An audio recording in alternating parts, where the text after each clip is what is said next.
హైదరాబాద్ పాతబస్తీలోని చంద్రాయన్గుట్ట, ఫలక్నుమా, అలియాబాద్, ఉప్పుగూడ, గౌలీపుర, లలితాబాగ్ ప్రధాన రోడ్లు మొదలుకొని గల్లీలోని రోడ్లు అధ్వానంగా తయారయ్యాయి.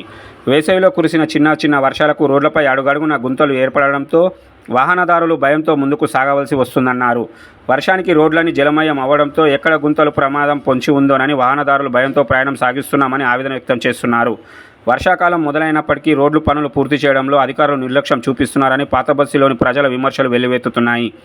పనులు దక్కించుకున్న కాంట్రాక్టర్లు నాణ్యత పనులు చేయకపోవడంతో మూన్నాళ్ళకే ఎక్కడికక్కడ కంకర తేలి గుంతలుగా ఏర్పడుతున్నాయని ఆందోళన వ్యక్తం చేస్తున్నారు. రోడ్లపై గుంతలు మరమ్మతులు చేయడానికి జీహెచ్ఎంసీ ప్రత్యేక బృందాలు తక్షణమే ఏర్పాటు చేసి మరమ్మతులు ఎప్పటికప్పుడు రోడ్లు బాగు చేయాలని, రోడ్లపై గుంతలు గుర్తించి వర్షం లేనప్పుడు పూడ్చాలని స్థానికులు, వాహనదారులు కోరుతున్నారు.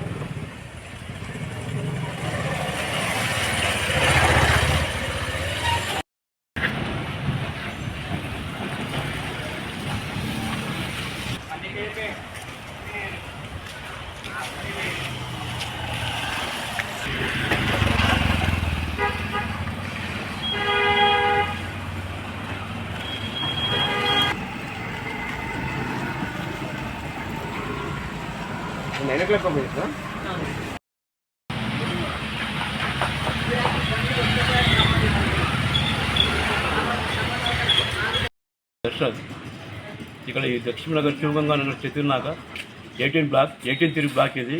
ఇక్కడ గత సంవత్సరం 15 సంవత్సరాల నుంచి ఈ వాటర్ భాగంగానే మొత్తం ఇండ్ల నీళ్లు వచ్చేసేసి ఇండ్ల సామాన్యం అన్నీ కొట్టుకపోతున్నాయి.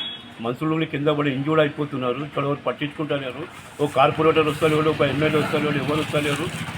దీని పరిస్థితి ఏంది? మళ్ళీ మేము ఇక్కడికి రావాలన్నా? పిల్లలు చిన్న పిల్లలు ఇంట్లో ఉన్నారు. డ్రైనేజ్ బ్లాక్ అయిపోయి ఆల్రెడీ డ్రైనేజ్ చూడండి, అక్కడ ఫోటో పెట్టండి. డ్రైనేజ్ బ్లాక్ అయిపోయి బయటికి నీళ్ళు వస్తున్నాయి. పిల్లలంతా మలేరియా నుంచి బాధపడి ఆసుపత్రిలో తిరుగుతున్నాం. ఈ పరిస్థితి ఎట్లా సాల్వ్ కావాలో అర్థమవుతలేదు. గవర్నమెంట్తో రిక్వెస్ట్ చేస్తున్నాం, ఇమ్మీడియట్ సాల్వ్ చేయండి. కాంట్రాక్టర్ వచ్చి కంకర్ వేసి మట్టి వేసేసి వెళ్ళిపోయారు. వానకాలంతా కొట్టుకొని వెళ్ళిపోయింది. మళ్ళీ రోడ్ ఎట్లుంటే అట్లా అయిపోయింది. ఈ కాంట్రాక్టర్కి లేకుండా గవర్నమెంట్ యాక్షన్ తీసుకొని ఇమ్మీడియట్ దీన్ని సెటిల్ చేస్తే బాగుంటుందని రిక్వెస్ట్ చేస్తున్నాం.